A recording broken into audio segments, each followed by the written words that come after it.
እኔ የምልሽ ሪች አቤልን ግን እንዴት አየሽው? አቤል በጣም ምርጥ ልጅ ነው። ማለት ምርጥ ማለት አልገባኝም።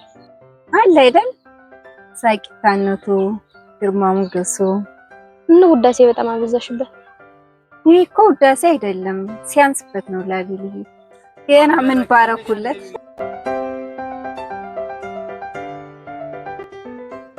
አቤል ያቺ ልጅ ግን አታሳዝነኝ። ኧረ አቤል ወይ ተረዳት ወይ አሰናብታተኛ ምድላችን ሞክር። ስለ የትኛዋ ነው የምትወሩኝ? ምንም እኮ አልገባኝም። ስለ ራሄል ነው። ኧረ ራሄል ደግሞ ማን ናት? ራሄል ታች ሰፈር ያለችው። ምን አንቺ ካልጠፋው እንዳቤል ላይ ሙጥኛልሽ። አይ እንደሱ አትበይ። አቤል ማለት በጣም መጥፎ ሰው እኮ ነው። የብሶቶችን ህይወት ያበላሽ እኮ ነው። ይሄን አታውቂም? እሱ የሰው ወሬ ነው የሚሆነው። እሱን ደግሞ ራሴ አስተካክለዋለሁ። ኧረ አቤል ግን ግፍ አትስራበት። እንደው ነው በጣም አካበዳችሁላት። እሷም እኮ ሴት ናት። ተሯን ጠብቀስ ትበል። ምን ነው ባንተ ቦታ ቦምጋችን መስለሽ ልጅ።